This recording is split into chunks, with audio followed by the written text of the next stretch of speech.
Okay, I'm going to work the final problems on the Chapter 8 review for pre-algebra. And I see a typo right here from the very beginning. These are actually in linear inequalities. So we're going to graph linear inequalities. So please excuse my typo there. Number 17 says y is less than or equal to 2x plus 3. It's already in slope-intercept form, so it should not be hard to graph. And since it's less than or equal to, we know we can use a solid line. And so that's really helpful too, to notice. Remember, if it's just less than or just greater than, we use a dashed line. So our y-intercept is 3, 1, 2, 3.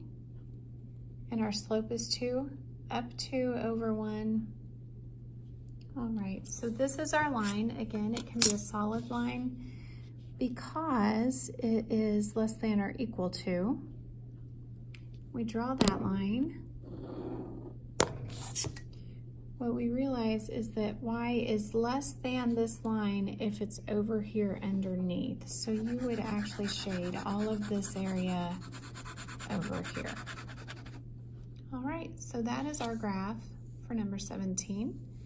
Let's move over to number 18.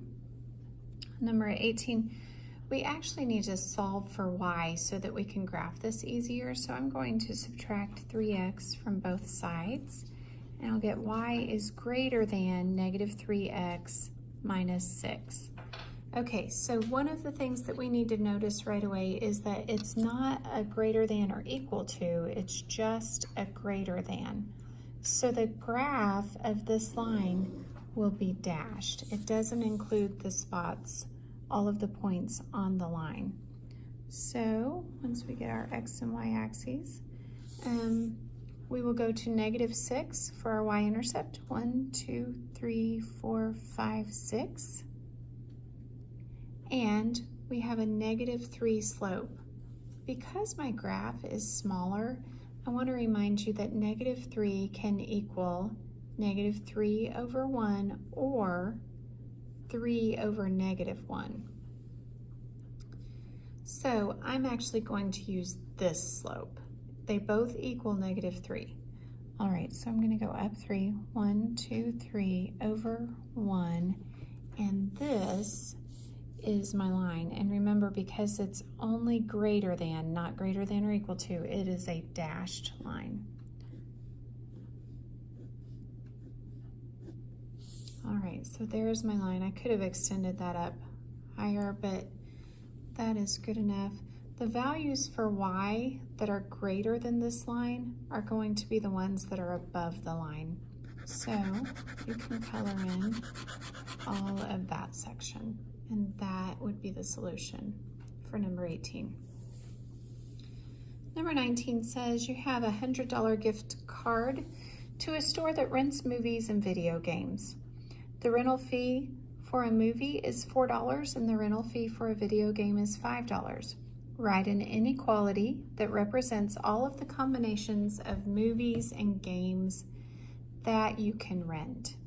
Well, if we let x equal the number of movies we rent, then $4 per movie, plus we're going to let y equal the number of video games we rent, $5 per video game. That has to be less than or equal to the $100 gift card. We want to solve for y's to make it easier to graph. So we'll subtract 4x from both sides. We get 5y is less than or equal to negative 4x plus 100. Divide both sides by 5 because we're solving for y. We get y is less than or equal to negative 4/5 x plus 20. Now think about our rentals. We're not going to have a negative number of rentals of anything.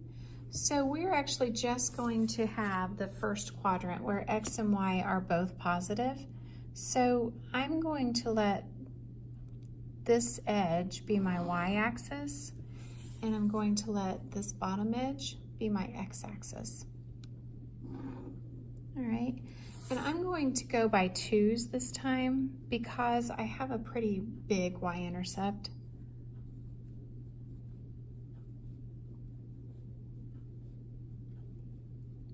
And remember that my Y represents my game rentals. And my X represents my movie rentals. So the number of movie rentals, I'll go by 2 down here on X either also.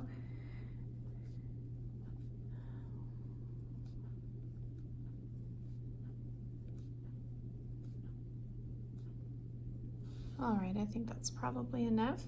Let's start with our y-intercept. That is at 20. We'll draw a point, and our slope is negative 4/5. So here's 2, 4, 2, 4, 5, right there. And then I'm going to draw my line.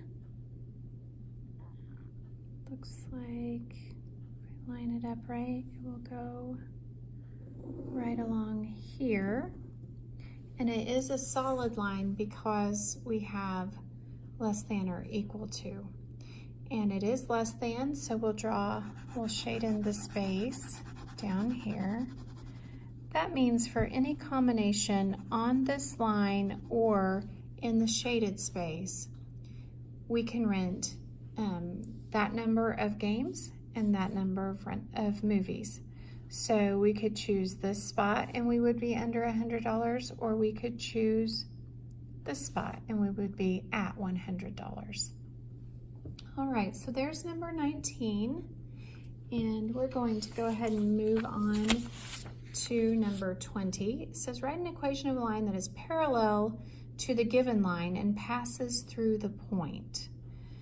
Okay, so here's our given line, here's the point. Remember, parallel lines have the same slope, so we can go ahead and write it with the same slope, but we need a different y-intercept. It goes through this point. When x is 0, that's the y-intercept, so it's going to be +2.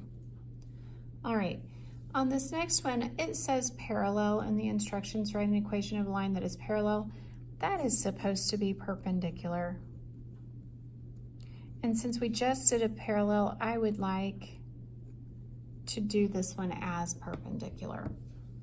So remember that lines that are perpendicular have a negative reciprocal slope. So we can go ahead and start off by just finding the negative reciprocal of -9. Since this is negative, the negative of that's going to be positive. The reciprocal of 9 is 1/9 x, and then we're going through this point. This is the y-intercept because when x is 0, that's where the line crosses y. So that is my equation. And that concludes the review as well. I'm sorry for all of the typos that I had on this review, and I am looking forward to hearing your questions on Monday. Have a great weekend.